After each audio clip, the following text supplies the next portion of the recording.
কাউকে যদি normally question করা হয় যে ফিজিক্সে 95+ অথবা সিকিউতে ফুল মার্কস পাওয়ার জন্য কতগুলো সিকিউ সলভ করা লাগে, ম্যাক্সিমামই বলবা যে 150, 200, অনেকে বলবা 250, 300 সিকিউ সলভ করা দরকার। কারণ হচ্ছে আমাদের প্রত্যেকটা চ্যাপ্টারে শুধু বোর্ডের কথাই বললে যে প্রায় 60 থেকে 70টা করে সিকিউ আছে। আর যদি আমি বলি কলেজ অ্যাড করো তাহলে প্রত্যেকটা চ্যাপ্টারেই শুধুমাত্র তোমার দেখা গেছে 120 থেকে 150 মতো সিকিউ আছে। তাহলে কিভাবে তুমি পরীক্ষার আগে সিকিউগুলোকে অ্যানালাইসিস করে পড়বা? বাট আমি এখন তোমাকে এই অ্যানালাইসিসটা সবচেয়ে সহজ করে দিছি। আমি যদি তোমাকে বলি যে তুমি মাত্র 60টা সিকিউ সলভ করার মাধ্যমে তুমি 100% মানে যদি তোমার মিসও হয়ে যায় 95% তুমি এখান থেকে কমন ফেলতে পারো। এখন এই যে 60টা সিকিউ পুরা বইয়ের মাত্র 60টা সিকিউর মাধ্যমে তুমি ফিজিক্সে সিকিউতে 100% যদি কমও হয়ে যায়, মানে 100% থেকে যদি কমে যায়, কোনোভাবে কমার চান্স কম, তাও যদি কমে যায় 95% এখান থেকে কমন চলে আসবে। ইজিলি তুমি এখান থেকে বলতে পারো যে সিকিউতে তুমি ফুল মার্কস পাবা, কারণ সিকিউ তো তুমি 2-1টা বাদ দিতে পারো, সবগুলোতে অ্যান্সার করা দরকার হয় না।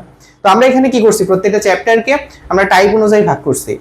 একটা চ্যাপ্টারের টাইপের মধ্যে কোন সিকিউগুলো সবচেয়ে বেশি ইম্পর্টেন্ট এগুলোকে আলাদা করে দিচ্ছি। দেখা গেছে প্রত্যেকটা চ্যাপ্টারে 10টা থেকে 11টার বেশি সিকিউ হয় নাই। তো আমরা তো জানি যে আমাদের মোট 4টা সিকিউ অ্যান্সার করা লাগবে। ওকে, তো 4টা সিকিউ যদি অ্যান্সার করা লাগে, তুমি 4টা চ্যাপ্টার থেকে যদি অ্যাভারেজ 10 থেকে 11টা করে সিকিউ সলভ করে যাও একদম বুঝে, কারণ প্রত্যেকটা ইন্ডিভিজুয়াল একটা টপিক, তখন দেখবা যে 40 থেকে 35টা সিকিউ করলেই তোমার A+ পাওয়ার মতো প্রিপারেশন হয়ে যাচ্ছে। আর তোমার প্রিপারেশন যদি আগে আরো সলিড থাকে তাহলে তুমি এখান থেকে ইজিলি 90+ তুলতে পারবা। আর কেউ যদি আরেকটু ইফোর্ট দিয়ে তুমি 5 থেকে 6টা চ্যাপ্টার করে ফেলতে পারো, তার মানে এভারেজে হচ্ছে 50 থেকে 55 বা 60টা সিকিউ ইজিলি তুমি এখান থেকে ফুল মার্কস অ্যাচিভ করে নিয়ে আসতে পারবা। ঠিক আছে, সো এখানে জাস্ট আমরা এক্সাম্পল দেখি, যেমন গতি চ্যাপ্টারে কত ভেরিয়েশন আছে, কত টাইপের। সো এই পুরো গতি চ্যাপ্টার দেখো 14টা সিকিউ দিয়ে তুমি সকল টাইপের সিকিউ সলভ করতে পারবা। ঠিক আছে, আচ্ছা তাহলে এখন আমি যদি খেয়াল করি যে এইখানে আমাদের দেখো লেখচিত্র থেকে আমরা 3টা সিকিউ রাখছি, টেবিল থেকে তারপরে 3টা সিকিউ গাড়ি এবং ট্রাক ধরতে পারবে কিনা, রেস মানে হচ্ছে একটা গাড়ি একটা গাড়িকে কতবার অতিক্রম করবে, এখান থেকে 3টা সিকিউ আছে। বেসিক মানে হচ্ছে তুমি গতি সমীকরণগুলোকে ইউজ করে প্র্যাকটিক্যাল বিভিন্ন প্রবলেম সলভিং করবা ওইটা, আর বুলেটের থেকে একটা ম্যাপ। অ্যান্ড তারপরে যেটা করবা, যে ধরো তোমার কাছে টাইম আছে বা তুমি এই চ্যাপ্টার অলরেডি করে ফেলছো, তাহলে তুমি কি করবা, এই যে তুমি লেখচিত্রের মধ্যে যে টাইপগুলো আছে এই টাইপের সাথে দেখো অনুরূপ সিকিউগুলো নিচে দেওয়া আছে, এবার তুমি প্রত্যেকটা টাইপের মধ্যে সিকিউগুলো প্র্যাকটিস করতে পারবা। ঠিক আছে, তাহলে এতে কি করে কি হবে, তুমি ধরো যে গাড়ি ও ট্রাক ধরতে পারবে কিনা এই টপিকটাতে তোমার সমস্যা আছে, এন্ড এই টপিকটা কিন্তু ভালো ইম্পর্টেন্ট, লাস্ট কয়েক বছর এখান থেকে ভালো কোয়েশ্চেন রিপিট হচ্ছে। তাহলে তুমি এখান থেকে 3টা সিকিউ প্র্যাকটিস করার পর দেখবা বাকি 3টা সিকিউ এইটার মতোই রিলেটেড। এই 3টা সিকিউ যদি আমি বুঝে করো, বাকি 3টাকে জাস্ট রিভিউ করতে হবে, বাকি 3টা রিভিউ করবা। এভাবে প্রত্যেকটা চ্যাপ্টার আমরা শেষ করছি। তারপরে আমরা যদি জাস্ট এখানে পরবর্তীতে বলি নেক্সট স্লাইডে, এখানে হচ্ছে আমরা বল চ্যাপ্টারকে হচ্ছে এরকম 3টা টাইপের মধ্যে ভাগ করছি। এই 3টা টাইপে মোটামুটি এখানে 11টার মতো সিকিউ আছে। 11টা সিকিউ করলে তোমার মোটামুটি বল চ্যাপ্টার 90% কভার হয়ে যাবে, মানে ফুল একটা রিভিশন হয়ে যাবে আর কি। তো এখন দেখো এই যে সংঘর্ষের মধ্যে তোমার 4টা সিকিউ আছে। 4টা সিকিউ প্র্যাকটিস করার পর এই 4টা সিকিউ প্র্যাকটিস করলে দেখবে বাকি সিকিউগুলো তোমার অলমোস্ট হয়ে গেছে। এগুলো প্র্যাকটিস করবা, এগুলো জাস্ট রিভিউ করবা পেজ উল্টায়। সেম ভাবে এখানে হচ্ছে বেসিক থেকে, মানে কিভাবে তুমি বলের ইকুয়েশন দিয়ে বেসিক কিছু প্রবলেম সলভ করো।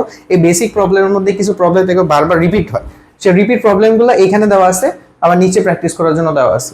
সিমিলারলি যে ঘর্ষণ থেকে কোন টপিকগুলো বেশি ইম্পর্টেন্ট অলরেডি আসে, ওই 3টা সিকিউ এখানে দেওয়া আছে, প্র্যাকটিস করার জন্য আরো সিকিউ এইভাবে দেওয়া আছে। এভাবে তুমি প্রত্যেকটা চ্যাপ্টার, আবার কাজ শক্তি ক্ষমতা, সরি এই স্লাইডটা হচ্ছে আমি হারাই ফেলছিলাম, সো এটা আমার ভিডিও থেকে করা লাগছে, সো একটু ভোলা, বাট এখানে আশা করি সব বোঝা যাচ্ছে। যেমন কাজ শক্তি ক্ষমতা এই চ্যাপ্টারে কিন্তু খুবই কমপ্লেক্স একটা চ্যাপ্টার। ঠিক আছে, এটা সবারই একটা ভয়ানক চ্যাপ্টার। সো এই চ্যাপ্টার যদি তুমি প্রিপারেশন নিতে চাও, তাহলে দেখো যে আমাদের টপিক ওয়াইজ সবগুলোকে আলাদা করে দেওয়া আছে, এখান থেকে প্রিপারেশন নিয়ে নিতে পারবা। তারপরে যদি বলি যে তারপরে ধরো এটা গেল, তারপরে ধরো তুমি হচ্ছে তরঙ্গ চ্যাপ্টারে 2টা টাইপ হয়। একটা টাইপ হচ্ছে তোমার প্রতিধ্বনি, এত বেশি ইম্পর্টেন্ট। ঠিক আছে, এই টাইপটা কিন্তু অনেক বেশি ইম্পর্টেন্ট, এখান থেকে প্রতি বছর কিন্তু কোয়েশ্চেন রিপিট হয়, প্রচুর রিপিট হয়। সো এখানে প্রতিধ্বনি থেকে যদি তুমি 6টা সিকিউ করে ফেলো, বাকি সিকিউ তোমার অলমোস্ট প্র্যাকটিস হয়ে গেছে। মানে 6টা করতে পারলে বোর্ডে যে কোনো সিকিউ দেখ প্রতিধ্বনি থেকে আশা করা যায়। এখন সব কোয়েশ্চেন মানে টিচার তো তোমার থেকে অবভিয়াসলি অনেক বেটার জানে, সো উনি চাইলে তোমাকে তো করতে পারে, বাট কোয়েশ্চেন যদি রিপিট হয় নর্মালি এগুলোর মধ্যেই তোমার চলে আসে। ঠিক আছে, লাখ খারাপ থাকলে ওটা তার কিছু করার নেই। তারপরে দেখো তরঙ্গের বেগ, সরণ, পর্যায়কাল, কম্পাঙ্ক এই জিনিসগুলো বিশেষ করে চিত্র থেকে বের করে বিভিন্ন প্রবলেম সলভ করে। এখানে এই তুমি এই 6টা সিকিউ, মোট 12টা সিকিউ করলেই তোমার মোটামুটি তরঙ্গ চ্যাপ্টারে প্রিপারেশন হয়ে গেছে। আর আমি সবসময় সাজেস্ট করি তরঙ্গ চ্যাপ্টারটা প্রিপারেশন নিতে, কারণ এটার মধ্যে টাইপ খুবই কম, প্রায় দুইটার মতো টাইপ, দুইটা টাইপ দিয়ে হয়ে যায়। হ্যাঁ, তবে হ্যাঁ এখান থেকে একটু কঠিন বা টাফ কোয়েশ্চেন, একটু প্যাচালো কোয়েশ্চেন করা যায়, ঠিক আছে। বাট অলমোস্ট যে কোয়েশ্চেনগুলো আসছে আশা করা যায় এগুলোর মধ্যেই কোয়েশ্চেন থাকবে, কারণ সব চ্যাপ্টার থেকে তোমার ঘুরে প্যাচা দিবে না। এরপরে দেখো প্রতিফলন চ্যাপ্টার। প্রতিফলন চ্যাপ্টার সবচেয়ে সহজ চ্যাপ্টার, আমি আবার বলে দিচ্ছি এখানে সবচেয়ে সহজ অধ্যায় আছে প্রতিফলন, এখান থেকে অ্যান্সার করা। কারণ তোমার আসলে কি করতে হবে দেখো তো, প্রতিফলন চ্যাপ্টারে তোমার এই যে 3টা ফর্মুলা দিয়ে অলমোস্ট ম্যাথ থাকে, ঠিক আছে। এই 3টা ফর্মুলা দিয়েই তোমার ম্যাথ থাকে, আর লাস্টে এগুলো দিয়ে গ নাম্বারে থাকে। এন্ড গ নাম্বারে যায় কি বলে, গ নাম্বারে এই যেটা থাকে অবতল এবং উত্তল দর্পণের রশ্মিচিত্র। সো এই সাইটটা যদি একটু প্র্যাকটিস করে ফলো যে অবতল এবং উত্তল দর্পণের রশ্মিচিত্রগুলো কেমন হয়, 6টা 6টা 12টা, ঠিক আছে। বিশেষ করে অবতলেরগুলো বেশি ইম্পর্টেন্ট, ঠিক আছে, অবতলেরটা বেশি ইম্পর্টেন্ট। প্র্যাকটিস করে ফেললে, আর এই সূত্রগুলো কিভাবে অ্যাপ্লাই করা লাগে, হ্যাঁ এগুলার অ্যাপ্লাই কিভাবে করা লাগে এটা যদি একটু করে ফেলো, তারপরে তুমি যে কোনো 2 বোর্ডের জাস্ট বোর্ড কোয়েশনগুলো দেখবা, এখানে প্রিপারেশন তোমার শেষ। এটা সবচেয়ে সহজ একটা চ্যাপ্টার, কারণ এখানে এর বাইরে যাইতেই পারবে না, এই রশ্মিচিত্র আর এই 3টা ফর্মুলার বাইরে যাইতেই পারবে না, বুঝে গেছে। সো এই চ্যাপ্টারটা অবভিয়াসলি তোমাদের রিভিশনের মধ্যে রাখবে, মানে শর্ট টাইমের মধ্যে রিভিশন। আর যদি আগে না পড়ে থাকো তাহলে তো আসলে কিছু করার নেই। আর যারা একটু একটু পড়ছো যে আরেকটা নতুন চ্যাপ্টার আসলে আমার শেষ করা দরকার, এই চ্যাপ্টারটা তোমার হাতে রাখতে পারো, যে আমি রশ্মিচিত্রগুলো আগে দেখছিলাম একটু ভুলে গেছি, দেখলে পারবো, এটা প্র্যাকটিস করতে পারো। এখানে সিকিউ অত বেশি থাকে না। স্থিতরিদের ক্ষেত্রে সিমিলার, স্থিতরি আমি বলবো যে ওয়ান অফ দ্য কোর্স এটার থেকে বেশি টাইপ করা যায় না। একটা টাইপ যদি আমি বলি, ওই যে তোমার লব্ধি প্রাবল্য বের করা, তারপরে কোথায় লব্ধি প্রাবল্য শূন্য হবে, বল শূন্য হবে, তারপরে হচ্ছে দুইটা চার্জকে স্পর্শ করার পরে তাদের বল কতটুকু চেঞ্জ হবে, বা ওই নিরপেক্ষ বিন্দু কোন দিকে হবে, আগে কোন দিকে ছিল, এই টাইপের কোশ্চেন কিন্তু আসে। সো এখানে দেখো আমরা এখানে জাস্ট কয়টা 1 2 3 4 প্রায় 6টা সিকিউর মাধ্যমে তোমার হচ্ছে এই ইয়াটা তুমি কভার করে ফেলতে পারবা, নিচে এসে এগুলো দিয়ে প্র্যাকটিস করবা। আর দেখো এই সিকিউ আর হচ্ছে এই দুইটা সিকিউ কিন্তু অলমোস্ট সেম কালার দিয়ে বোঝানো হয়েছে। সিমিলারলি এখানে আসলে দেখবা যে এখানে বেসিক ম্যাথ মানে হচ্ছে তুমি এগুলোকে কাছে লাগিয়ে কিছু প্রবলেম সলভ করবা।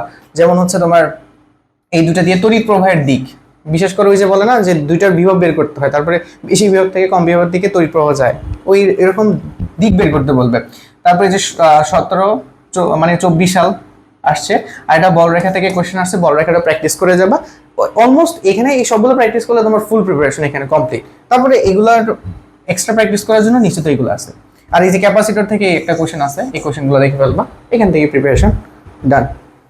এবার আসলে ভৌত রেশিও তার পরিমাপ, এইটা থেকে ফুল কোশ্চেন থাকার পসিবিলিটি কম, তবে হয়তো মিক্স করে দিবে, আবার থাকতেও পারে, কারণ অনেক বাড়ি হয়েছে, এমনকি ফুল সিলেবাসের সময় হয়েছিল যে এখান থেকে একটা পুরোপুরি কোশ্চেন চলে আসছে। সো হইতে পারে। এন্ড এই চ্যাপ্টারটা খুবই সহজ, এখানে আসলে কিছুই পড়তে হয় না, তোমাকে কষ্ট করে জাস্ট স্লাইড ক্যালিবাসটা পড়তে হবে। এটা জাস্ট একটা ফর্মুলা কিভাবে ইউজ করা লাগে, কিভাবে কাজ করে একটু বললেই হয়ে গেছে। এটা আর পড়তে বেশিক্ষণ লাগবে না, তুমি যদি নতুনও হয়ে থাকো, ঠিক আছে, তাও তোমার সর্বোচ্চ 1 থেকে 1.5 ঘন্টার বেশি লাগার কথা না। তারপরে দেখো স্লাইড ক্যালিপাস, স্ক্রু গজ কিভাবে কি ইউজ করা লাগে, 1 ঘন্টা, দুটার জন্য 1.5 ঘন্টা এনাফ। আর ত্রুটিটা ভালো করে পড়তে হবে, এটা খুবই ইম্পর্টেন্ট। ত্রুটি, এটা থেকে কোশ্চেন থাকবে, ঠিক আছে। এগুলো থেকে সিকিউ থাকে, এমসিকিউ থাকে। ত্রুটি বিশেষ করে আপেক্ষিক এবং চূড়ান্ত ত্রুটি, আয়তন, ক্ষেত্রফল, এগুলো কিন্তু খুবই ইম্পর্টেন্ট। বিশেষ করে গোলকের আয়তন কিভাবে বের করতে হয়, গোলকের ক্ষেত্রফল কিভাবে বের করতে হয়, তারপরে সিলিন্ডারের আয়তন, সিলিন্ডারের ক্ষেত্রফল, এই জিনিসগুলো কিন্তু একটু মেমোরাইজ করে ফেলতে হবে, ঠিক আছে। ঠিক আছে, যদি এগুলো সূত্র না জানো তাহলে কিন্তু মিলাতে পারবে না। অ্যান্ড এগুলো করার পরে তুমি 2-3 সালের বোর্ড কোশ্চেন এখান থেকে প্র্যাকটিস করে ফেলো, এটাই হচ্ছে। এখন কেউ যদি এখানে কোশ্চেন করো যে আমি মোটামুটি পাস করতে চাচ্ছি, তাহলে কিভাবে পড়বো? Simple as that. দেখো আমরা যতগুলো স্লাইড করছি এখানে, যতগুলো আমরা সাজেশন দিছি, সবগুলোর শুরুর দিকে টাইপটা কিন্তু সবচেয়ে বেশি ইম্পর্টেন্ট। তো তোমার যদি মনে হয় যে ভাই আমি এত কিছু পড়তে পারবো না হয়তো বা, তাহলে তুমি 2টা চ্যাপ্টারকে টার্গেট করো বা 3টা চ্যাপ্টারকে টার্গেট করে সবগুলো শেষ করো। অ্যান্ড পাশাপাশি বাকি যে চ্যাপ্টারগুলো আছে ওই চ্যাপ্টারের ইম্পর্টেন্ট টপিক, যেমন আমি যদি তোমাকে বলি চ্যাপ্টার 1-এর সবচেয়ে ইম্পর্টেন্ট টপিক কোনটা, যেমন এই যে টেবিল, এমন আছে এই যে টেবিলটা, যেমন গাড়ি ট্রাক ধরতে পারবে কিনা, এই দুটো যদি করতে পারো তাহলে তো হয়েই গেল। তবে এই চ্যাপ্টারটা অনেকে কঠিন লাগে, সেক্ষেত্রে আমি তোমাকে সবসময় সাজেস্ট করবো যে এই প্রতিফলন চ্যাপ্টারটা তুমি করে ফেলো। তোমার যদি জাস্ট পাস করার চিন্তা ভাবনা থাকে যে ঠিক আছে এটা করতে বেশি সময় লাগবে না, রশ্মিচিত্র আঁকাও সহজ, টেকনিক দিয়ে খুব সহজে মনে রাখা যায়, খুব কম টাইমে সলভ করা যায়, শেষ করা যাবে, ঠিক আছে। সিমিলারলি তুমি হচ্ছে ইয়াতে চলে আসবে, স্থিতরিতে এসে এই যে এই প্রথম টাইপটা করে ফেলো। প্রথম টাইপটা অনেক বেশি সহজ, এটা থেকে অনেক ভালো কোশ্চেন রিপিট হয়, ঠিক আছে। এই যে এই সিকেগুলো একটু বুঝে বুঝে প্র্যাকটিস সলভ করে ফেলো। এই দুটো করার পরে তুমি এই যে অনেকে বলবে এটা করো না, এটা করো না, বাট এই যে 1 নাম্বার আছে না ভৌত রাশি পরিমাপ, এই টপিকগুলো পড়ে ফেলে, এখান থেকে আরেকটা সিকিউ কম মানে পাওয়ার পসিবিলিটি আছে ভালো, ঠিক আছে।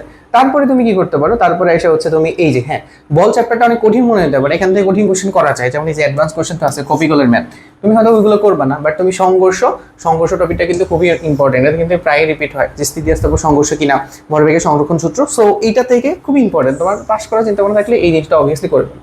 ওকে, তারপরে এখানে এই যে বেসিক ম্যাথ আছে, বেসিক ম্যাথগুলো এগুলো প্র্যাকটিস করে ফেলো। বুঝে গেছে?